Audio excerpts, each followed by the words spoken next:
नमस्कार दोस्तों, मैं हूं सूरज। एक बार फिर से स्वागत है आपके ही अपने यूट्यूब चैनल द ब्रेडो में।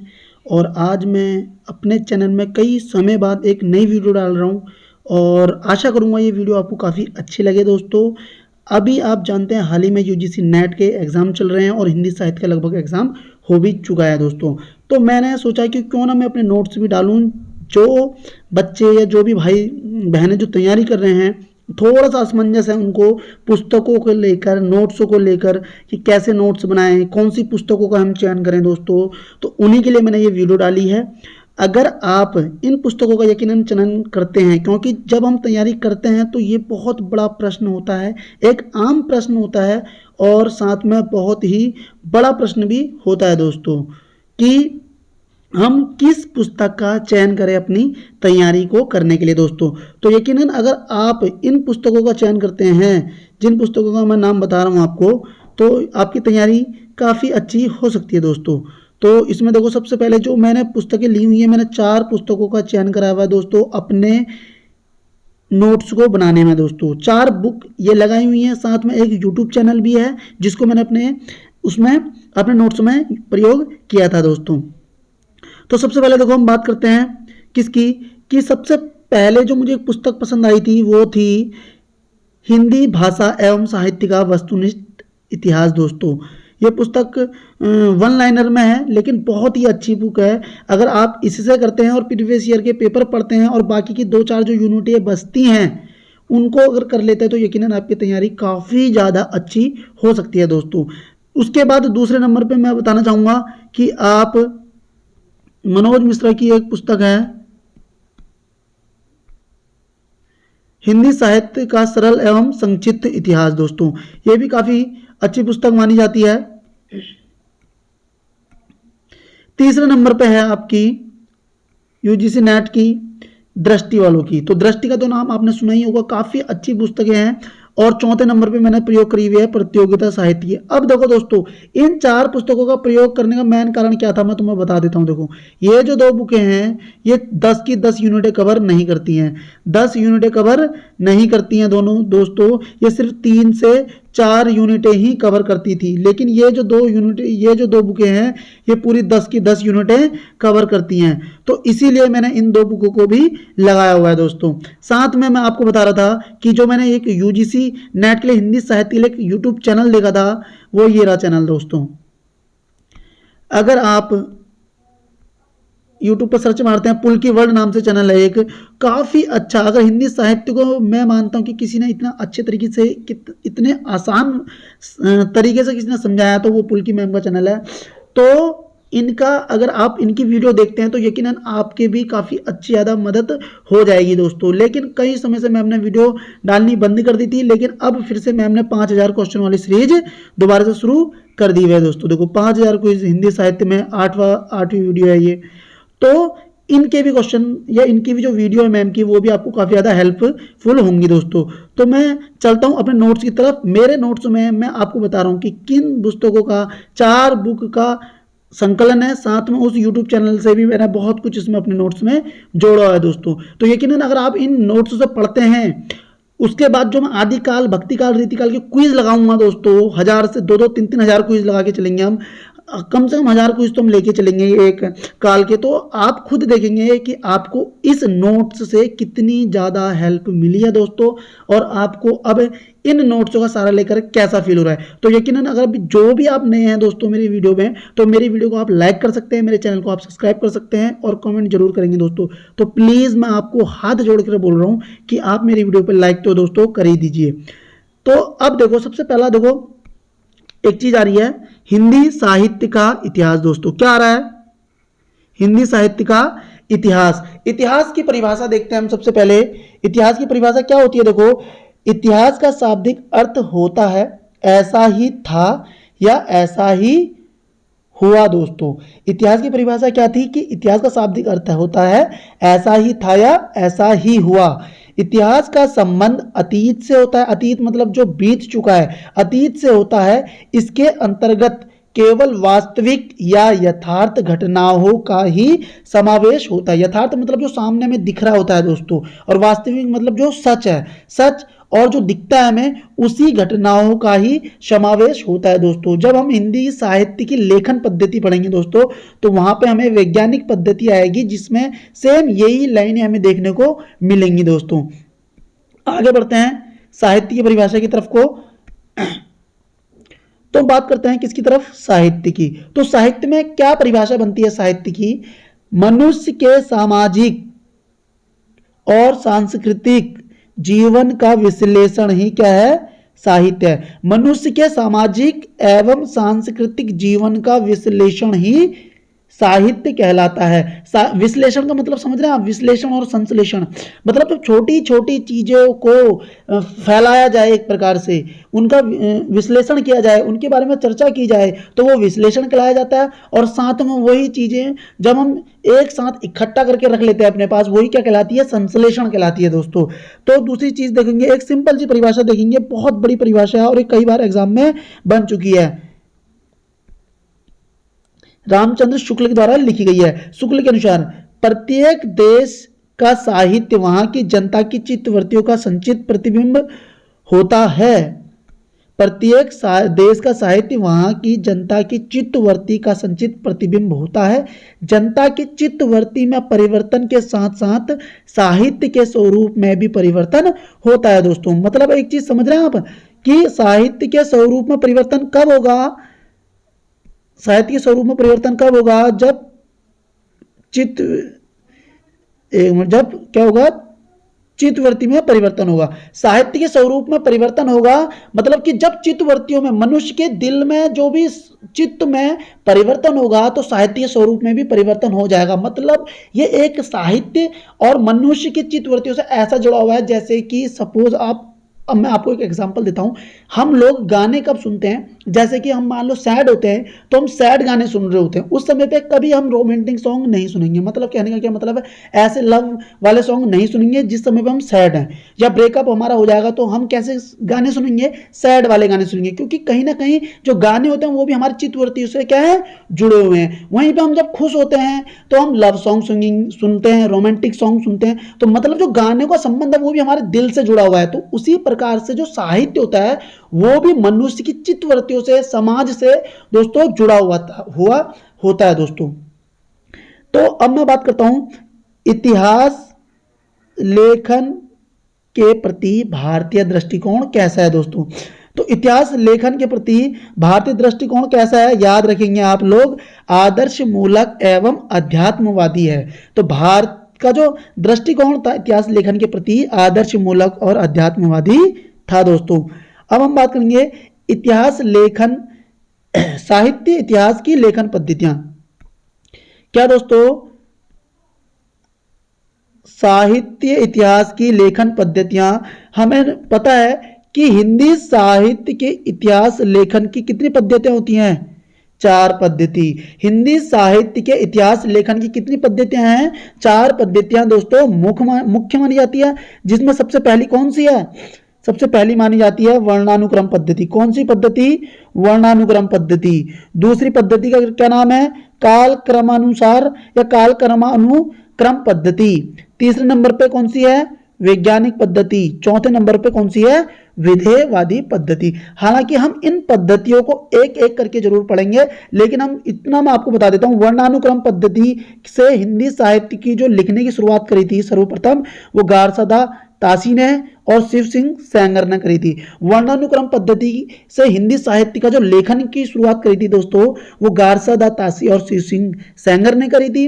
वहीं पे काल अनुक्रम पद्धति से जो हिंदी साहित्य के लेखन की जो शुरुआत करी थी दोस्तों, या साहित्य को जो लिखा था वो गिरियर्सन और मिश्र बंधु ने लिखा था दोस्तों।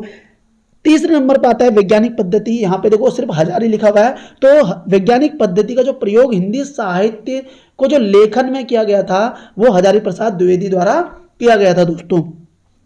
चौथे नंबर पे आती है और सबसे प्रसिद्ध पद्धति आती है कौन सी दोस्तों, तो हम देख लेते हैं कौन सी पद्धति है, विधेयवादी पद्धति। कौन सी पद्धति है, विधेयवादी पद्धति। और विधेयवादी पद्धति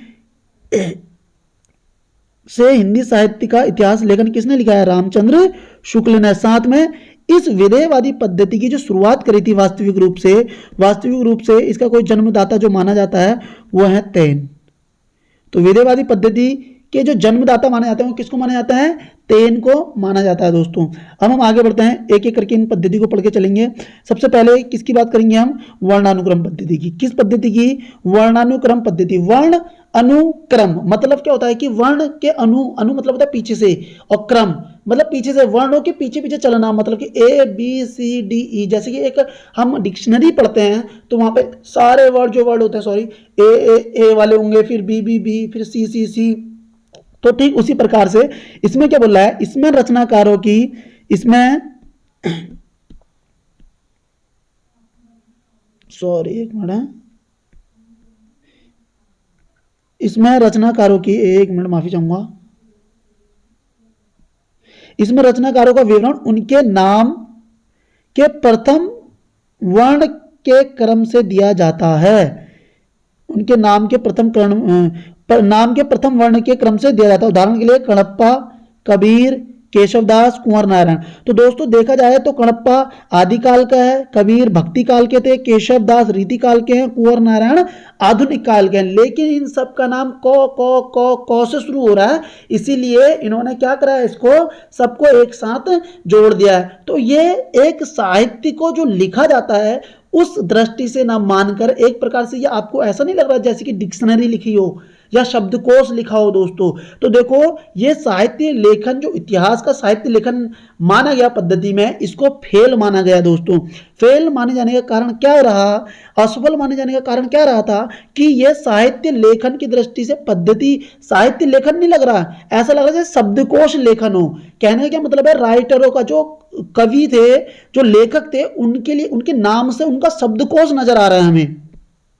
जैसे मैं तुम्हें दिखाता हूं, देखो क्या बोल रहा है? ये अलग अलग कालों में है, लेकिन इनका परिचय इनके नामों के पहले वर्ण के अनुसार एक ही जगह करना होगा, जो एक शब्दकोश लेखन का उदाहरण है। कौन से लेखन का उदाहरण है दोस्तों? शब्दकोश लेखन का उदाहरण है दोस्तों। इतिहास लेखन की सबसे बड़ी या सबसे दोषपूर्ण पद्धति, इतिहास लेखन की सबसे दोषपूर्ण पद्धति कौन सी मानी गई है? वर्णानुक्रम पद्धति ही मानी गई है दोस्तों। अब चलते हैं दूसरी तरफ को, काल क्रमानुक्रम पद्धति। कौन सी पद्धति है दोस्तों? काल अनुक्रम पद्धति। इसमें क्या बोला गया है? इसमें रचनाकारों का विवरण उनके काल, उनके समय के क्रम से दिया जाता है दोस्तों। ठीक है, उनके रचनाकारों का जो विवरण है उनके किससे दिया गया है? काल से, उनके समय से दिया गया है। इसमें रचनाकारों की जन्म तिथि को आधार बनाया गया। काल क्रम से ही पता चला कि काल का क्रम जो था उनका, इसमें क्या है? रचनाकारों की जन्म तिथि को आधार बनाया गया। लेकिन तीसरी बात देखेंगे, इतिहास लेखन की दृष्टि से इसे भी अधूरा समझा जाता है। यह भी वर्णात्मक पद्धति के समान ही है। इसे कवि व्रत संग्रह मात्र कहा जाता है। कवि व्रत संग्रह कहने का मतलब क्या था दोस्तों? मैं तुम्हें यह बता देता हूं।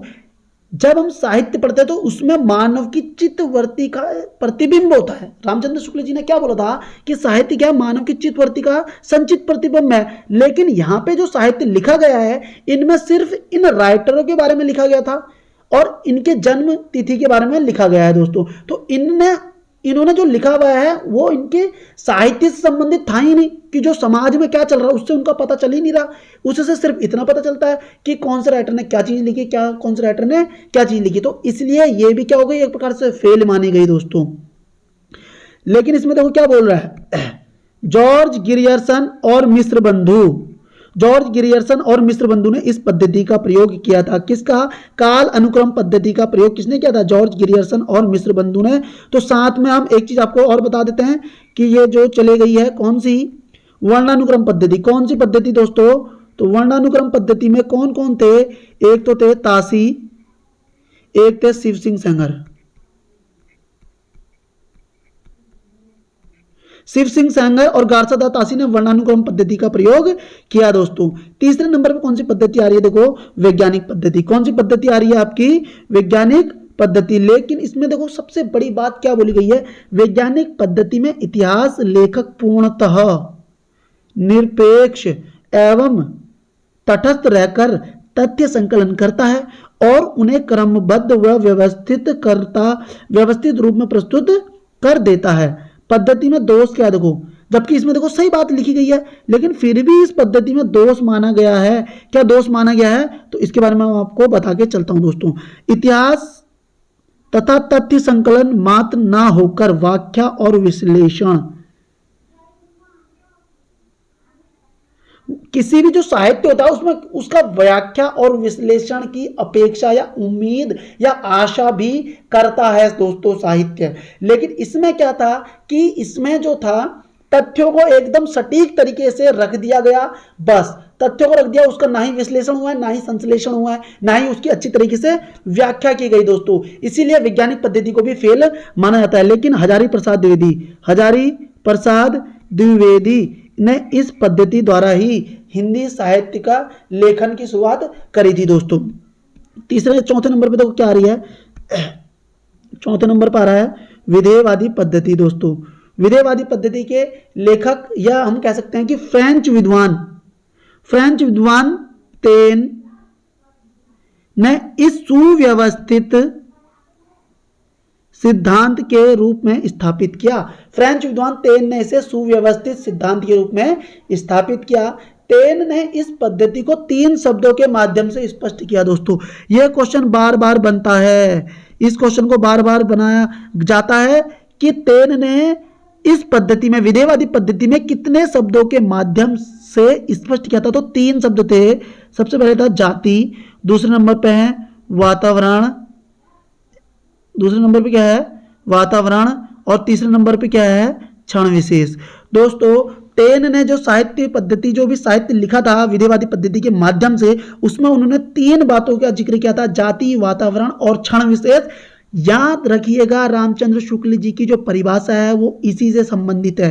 कैसे संबंधित है इधर देखते हैं। देखो आप इसमें क्या बोल रहा है कि इस पद्धति के अनुसार किसी भी साहित्य के इतिहास को समझने के लिए उससे संबंधित, देखो जातीय परंपरा, देखो जाति आ गई, जातीय परंपरा, राष्ट्रीय और सामाजिक वातावरण, देखो तीसरी चीज आ गई वातावरण, एवं सामायिक परिस्थिति, क्षण विशेष होता उस समय पे जो चल रहा है, सामायिक परिस्थितियों का अध्ययन और विश्लेषण आवश्यक है दोस्तों।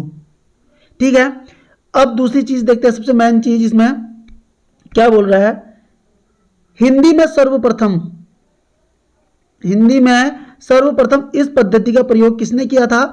तो हिंदी में सर्वप्रथम इस पद्धति का प्रयोग किया था रामचंद्र शुक्ल ने। बहुत बार क्वेश्चन बन चुका है, रामचंद्र शुक्ल ने किया था दोस्तों। दूसरा क्वेश्चन यह बनेगा कि दूसरी या फिर इसी पद्धति का और दूसरे भारतीय कौन से लेखक थे जिन्होंने हिंदी साहित्य में लिखा। तो रामस्वरूप चतुर्वेदी, तीसरे में बच्चन सिंह। तो बच्चन सिंह ने भी जो अपना इतिहास लिखा था, साहित्य इतिहास, उसमें कौन सी पद्धति का प्रयोग करा था। तो हम बोलेंगे डॉक्टर बच्चन सिंह ने भी कौन सी पद्धति का प्रयोग करा है, विधेयवादी पद्धति का प्रयोग किया हुआ है दोस्तों। अब मैं आपको बताना चाहूंगा, इसमें देखो अगला पॉइंट क्या आ रहा है, लेखनकार और काल विभाजन और नामकरण दोस्तों। काल विभाजन और नामकरण की मैं अगली वीडियो बनाऊंगा। रामचंद्र शुक्ल की देखो परिभाषा इसमें आ चुकी है कि प्रत्येक देश का साहित्य वहां की जनता की चित्तवृत्तियों का स्थायी प्रतिबिंब होता है दोस्तों। लेकिन मैं आपको एक चीज और बताना चाहूंगा यहाँ पे, जो आपको एक बहुत ही ज्यादा जरूरी सूचना होगी आपके लिए, कि इसमें एक राइटर की एक बात थी जो मैं आपको बताना चाहूंगा, अगर मुझे मिल जाए तो, क्योंकि वो बात मैंने आगे तो लिखी हुई है। नलिन विलोचन शर्मा ने देखो बोला क्या, मैं तुम्हें यहीं पे बता देता हूँ। नलिन विलोचन शर्मा जी ने बोला था कि जो विधेयवादी पद्धति है, कौन सी पद्धति है दोस्तों, कि विधेयवादी पद्धति में जो भारत के जो प्रथम या फिर भारतीय जो साहित्य को लिखा गया था, वो लिखा गया था रामचंद्र शुक्ल ने नहीं, वो उनके द्वारा लिखा गया है। उन्होंने बोला है कि गिरियर्सन ने लिखा था। किसने बोला था दोस्तों, ये बोला था नलिन विलोचन शर्मा ने दोस्तों, नलिन विलोचन शर्मा ने बोला था। तो इसमें मैं आपको एक लाइन और दिखा देता हूं, अगर मुझे मिल जाएगी तो मैं कोशिश करता हूं इसे देखने की। वैसे तो देखो उन्होंने क्या बोला है कि नलिन विलोचन शर्मा ने क्या बोला था, देखो यहाँ पे देखो, हिंदी के विधेयवादी साहित्य इतिहास के आदम प्रवर्तक शुक्ल जी नहीं, प्रत्युत क्या है, गिरियर्सन है। ठीक है, हिंदी में विधेयवादी साहित्य इतिहास के आदम प्रवर्तक शुक्ल नहीं है, उन्होंने गिरियर्सन को माना है। किसने, नलिन विलोचन शर्मा ने। ये लाइन सीधे हूबहू बनती है आपके एग्जाम में। तो दोस्तों अगर आपको ये नोट्स आपको अच्छे लगे हैं तो प्लीज मेरे चैनल को आप, ये मेरी वीडियो को आप लाइक करेंगे दोस्तों, क्या करेंगे, लाइक कर देंगे और चैनल को क्या कर देंगे, सब्सक्राइब कर देंगे दोस्तों। ठीक है, और कमेंट जरूर करना दोस्तों, कमेंट करके मुझे काफी अच्छा लगेगा। साथ में नलिन विलोचन शर्मा की एक लाइन और है, हालांकि मैं उसे करवा दूंगा कि हिंदी साहित्य का पहला इतिहास लेखक गारसा द तासी था, यह निर्विवाद है।